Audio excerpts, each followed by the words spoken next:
तो the falcon and the winter soldier season 1 episode 1 की शुरुआत हुई थी कैप्टन अमेरिका की कुछ पुरानी यादों से जो सैम के दिमाग में अभी भी गूंज रही थी।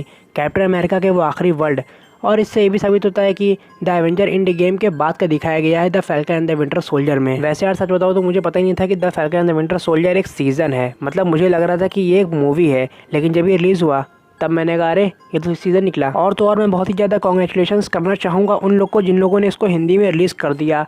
अच्छा हुआ वांडा विजन वाला काम नहीं हुआ, आयरन फिस्ट वाला काम नहीं हुआ, एजेंट ऑफ शील्ड वाला काम नहीं हुआ। एपिसोड 1 की शुरुआत में हम लोग को एक नाम पता चलता है एलएफ। अब एलएफ एक संगठन है, जैसे हाइड्रा एक संगठन था वैसे एलएफ एक संगठन है, और इस बंदे ने एलएफ को नाम दिया है क्रिमिनल ऑर्गेनाइजेशन। बहुत ही पावरफुल लोग हैं एलएफ वाले, ऐसा इस बंदे का कहना है। और यही बंदा सैम को ऑर्डर देता है कि कैप्टन वसंत जो कि हमारे इंटेल ऑफिसर हैं उनको एलएफ वालों ने किडनैप कर लिया है, और इसीलिए फैल्कन को बुलवाया गया है कैप्टन वसंत को बचाने के लिए। लेकिन कैप्टन वसंत को देखकर लग रहा है कि पिए हुए हैं, नहीं मतलब कोई रिएक्शन ही नहीं, ना चेहरे पर, ना डर ना हंसी। और इन सबके बीच इतनी ज़बरदस्त फाइट चल रही है, लेकिन फिर भी जैसे कि आप लोग खुद ही देख सकते हैं कोई रिएक्शन नहीं है चेहरे पे। ये फाइट हो रही है आसमान में, लेकिन ज़मीन से उनको एक बंदा लीड कर रहा है फैल्कन को, जैसे कि आप लोग देख सकते हैं ये। और फिर आखिरकार कैप्टन वसंत को बचा लिया गया है, और उसके बाद 2 चाय ज़बरदस्त टपरी में बैठ कर पी गई इस बंदे ने और फैल्कन ने। और चाय पीते टाइम एक नाम और सामने आया, फ्लैग स्मैचर्स। ये भी शायद एक क्रिमिनल ऑर्गेनाइजेशन है। चलिए फिर इस बात को भी हम लोग याद रखेंगे, बाद में काम आएगी। और फिर सैम वापस आ गया, और फिर वाशिंगटन डीसी में कैप्टन अमेरिका की याद में सैम ने 1000 शब्द कहे। और ये क्या किया सैम ने बहुत ही बड़ी गलती कर दी शील्ड कुछ गधों को देकर। कैप्टन अमेरिका शील्ड सैम को दे के गया था, लेकिन सैम खुद को शील्ड उठाने के काबिल नहीं समझता था, इसीलिए उसने शील्ड दान कर दी कुछ गधों को। और फिर वहीं हम लोगों को देखने को मिला रोड्स, आयरन पैट्रियट सूट पहनने वाला, टोनी स्टार्क का दोस्त। और रोड्स का वहाँ पर होना एक आम बात थी, क्योंकि रोड्स एक सरकारी ऑफिसर है इसीलिए। और फिर रोड्स ने भी समझाया सैम को, अबे सैम ये क्या करा तुमने, स्टीव शील्ड तुमको दे के गया था और तुमने वो शील्ड उन गधों को दे दी। नहीं यार, स्टीव ने जब मुझको शील्ड दी थी ना, तो मैंने सबसे पहले उससे यही कहा था कि ये शील्ड अच्छी है मगर ये पराई है। अबे तो तूने उसको दे क्यों दी, तोड़ देता, फाड़ देता, जला देता, मगर उनको नहीं देनी चाहिए थी। अबे बाक। और फिर उसके बाद विंटर सोल्जर एके जेम्स बांस एके जेम्स बकी बांस का बीता कल दिखाया गया, जिसमें वो हाइड्रा के मिशन पर था और लोगों को मार रहा था। और ये सब उसकी पुरानी यादें थी जो उसका बुरा सपना बनकर बार बार उसके सपने में आ रही थी। और फिर हम लोग को पता चलता है कि सार्जेंट बांस एक साइकोलॉजी डॉक्टर से अपना इलाज करवा रहा है।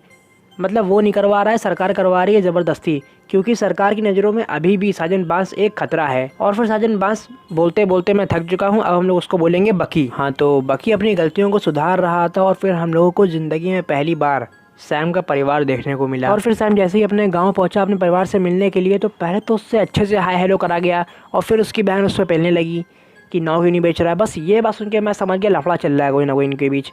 मतलब वो लोग किसी नाव को लेकर लड़ रहे थे, उनकी खानदानी नाव, शायद लोन का कोई मामला था, पैसों वैसों का चक्कर था। साला पैसा बहुत ख़राब चीज़ है। हाँ, तो अब तफरी हट के मैं बताता हूँ आप लोगों की क्या मैटर है इन लोग के बीच। सैम की बहन जिसका नाम है सारा, वो अपनी खानदानी नाव बेचने की बात कर रही होती है, क्योंकि उसको कोई लोन चुकाना होता है।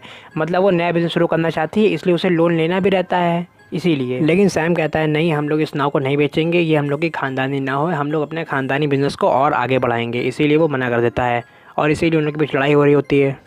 तो यार मुझे एक बात समझ में नहीं आती है, सैम एक सरकारी ऑफिसर है और उसके साथ साथ वो एक फैल्कन है, मतलब एक सुपर हीरो, तब भी उन लोग के बीच पैसों की लड़ाई हो रही है। नहीं मतलब वो इतना बड़ा हीरो है, सुपर हीरो है, तब भी पैसे नहीं है उनके पास, बिल्कुल भिखारी हैं वो लोग। वाह क्या सीन दिखा दिया गया। और इधर ये बंदा फ्लैग स्मैचर्स के पीछे लगा हुआ था, और फिर वहाँ पर भगदड़ मच गई।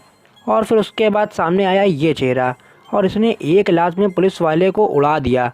और फिर ये सामने आ गए उसके गन तान दिन, खाली बस ताने हुए, चला नहीं रहे हैं बस। फिर क्या, इनको भी लेटाल दिया, और फिर ये वहीं लेटे पड़े रहे। और इधर ये लोग आ गए लोन लेने बैंक में। लोन तो मिला नहीं, बेइज्जती अलग हुई।